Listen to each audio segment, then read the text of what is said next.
So something has changed between Trump and Putin, and you can see it. I showed you evidence yesterday. I showed you evidence a week ago. I showed you evidence 3 weeks ago. About a month ago, I showed you how the tone was shifting, and I think we might be witnessing the breakup. So let's talk about this at some length here, because this is really important. So this was about, what was it, 2 weeks ago. Trump announced that Putin says these nice things and then bombs everybody, right? And he was going to be sending these patriots. And we're like, wow, he's actually doing something. This was the first real zag. And I have this zigzag theory, and I've talked about how he can zig or he can zag because he doesn't really have an internal compass that's pointing him one way. And so far, he's just been zigging toward Russia, but he just zagged toward Ukraine. Here's some more evidence of it. Today, Trump says that he plans to shorten the 50-day window that he previously gave Putin. I'm going to cut these days down because I think that I already know the answer. Now, this is important because, like, when the 50-day window came with the Patriots, people were saying, well, he's just doing his boss's business and he's giving them 50 days to destroy Ukraine and so on and so forth. Okay.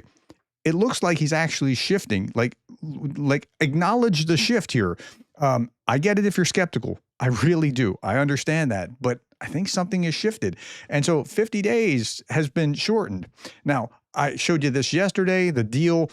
He made a deal with Ursula von der Leyen with Europe about, hey, we're going to have these tariffs on Europe of only 15%, which was actually more than what it was before because they were a most favorable nation trading partner. And actually, we're going to be the ones paying that in the United States, we the customers. But at any rate, we're going to do that. But he also talked about energy imports, which was good for Europe to be able to have a way away from Russia, and then arms sales of multi-billions, arms sales, and that's going to be good for Ukraine. And then if you look at some other things here, like here is Putin talking about what he expected to see. So Trump, with his character, with his persistence, he'll clean up pretty quickly. This was posted back in February or something. And among them, you'll see what will happen really quickly. Soon, all of them, and he's talking about the Europeans, will stand at the feet of their master and wag their tail obediently. Okay, that's what Putin expected. And I don't think it's working out quite like Putin expected it to work out. Now, let me show you these couple of videos. This is Trump talking about, what's going on with Putin. Let's hear what he has to say.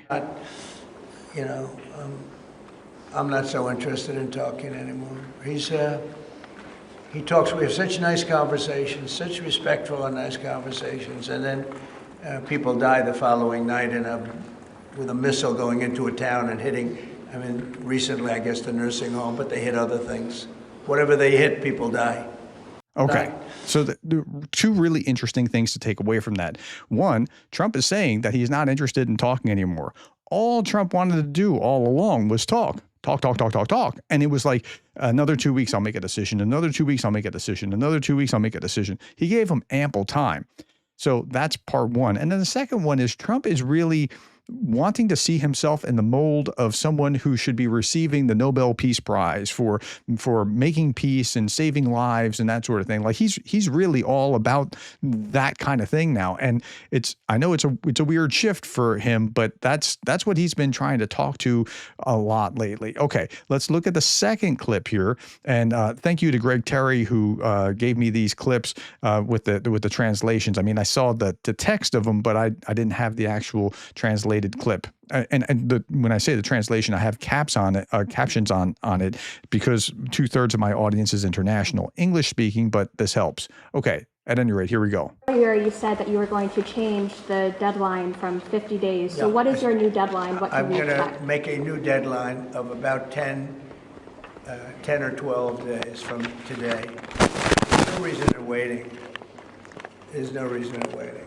It's 50 days. I want to be generous, but... Okay, a new deadline of 10 or 12 days. Now, the interesting thing about the 50 days, that was a shift in and of itself because he didn't say in 2 weeks, I'll try to make a new distinction, or maybe I'll think about it, or, so I'll reevaluate. He said, if then statement, in 50 days, sanctions will go on. And now he's saying not even just 50 days, let's do it sooner than that, 10 or 12 days. Now we're about what? It's been about 10 days so far. So it's about half the time maybe that he was originally giving. So this is progress for Trump. So let's give the devil his due. We just don't see any progress being made. We don't see any progress being made. Okay, so that's the next thing. Okay, let's look at the next one here. Okay, here's his next statement, and this is really interesting, and we got to be careful with how we deal with a statement, because you don't want to read into something that may or may not be there, and let's just hear what he has to say. In all sense, your frustration with Vladimir Putin. Yeah. Do you think he has been lying to you? He just said, yeah, he's frustrated with Vladimir Putin. Now, the journalist says, do you think he's been lying to you? About his intentions in Ukraine. Well, I don't want to use the word lying. All I know is we'd have a good talk, and it seemed on, let's say, 3 occasions, it seemed that we were going to have a ceasefire and maybe peace, and you divide it up and you do whatever you have to do, that obviously to get to the end. And all of a sudden, missiles are flying into Kiev and other places. And I say, what's that all about? I spoke to him 3-4 hours ago, and it looked like we were on our way, and then I'd say, forget it, and I'm not going to talk anymore. You know, this has happened on too many occasions, and I don't like it. I don't like it.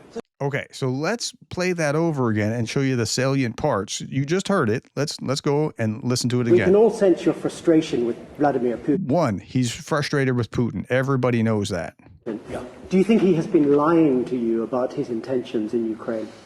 Well, I don't want to use the word lying. All I know is we'd have a Okay, he doesn't want to use the word lying. Is that because he just wants to keep that relationship with Vladimir Putin? I think he really did want to keep that relationship with Putin previously, and now he's realizing that it's been like he keeps doing it again and again and again. But he still doesn't want to say, I don't want to call it lying, which, I mean, I'll call it lying, but okay.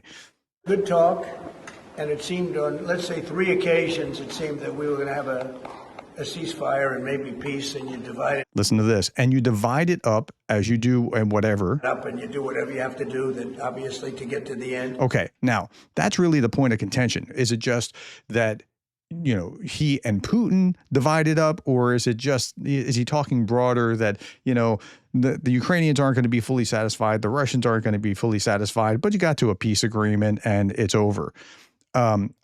The most generous interpretation is the safest, in the sense that you don't just say, well, you know, Trump and Putin were talking and they're going to divide the world without Ukraine. I think you want to be really careful not to do that. Although, if you believe that, I understand why you would believe that. But you still want to not read into what he's saying, even though that may have been what he's saying. Because you just don't know, you want to be careful. Okay. And all of a sudden, missiles are flying into Kiev. Into Kiev. Now that's weird, man. Like, why wouldn't you pronounce it as Kiev, which is what the Ukrainians do, as opposed to the way that the Russians call it? I mean, and generally he would say the Russia and Ukraine in that order and that sort of thing. So that's another kind of weird thing. All right. And other places. And I say, what's that all about? I spoke to him 3-4 hours ago, and it looked like we were on our way, and then I'd say, forget it, and I'm not going to talk anymore. You know, this has happened on too many occasions. Yeah, it's happened again and again, and he's realizing it, and he doesn't want to talk anymore. And that's the bottom line. He doesn't want to talk anymore. And I think while Putin is doing what Putin is doing, overplaying his hand that Trump's not going to do anything, Keith Kellogg is whispering into his ear and Rubio are whispering into his ear, because they're the most hawkish for Ukraine. And we'll see. I don't know that for a fact, but from things that I have gathered from reading about, those two are the ones that are really pushing the pro-Ukraine side. Okay, last little bit, and this was also provided by Greg. It's a really interesting interview of Putin's disposition. Let's look at this, because it's kind of telling. When the Soviet Union was formed, the treaty included a right to secede. But since no procedure for secession was specified, a question arises: if a republic joined the Soviet Union. Okay, let's stop there. When republics join the Soviet Union, they join the Soviet Union by force, not because they go, you know what, I think this is a great outfit, I think I'm going to join that. Okay, that's the first thing. Let's keep going. But as a consequence, received vast Russian lands,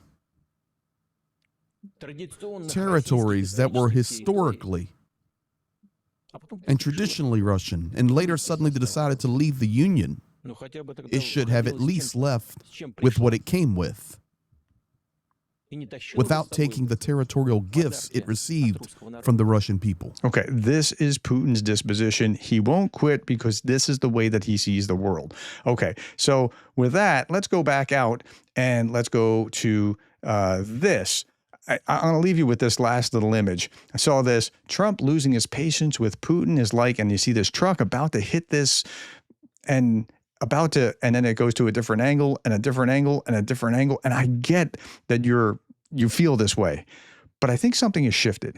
Tell me what you think. Has something shifted? You saw it in the language. You saw it in the deals. You saw it like something. He's zigging for, I don't know how long he'll zig. I really don't.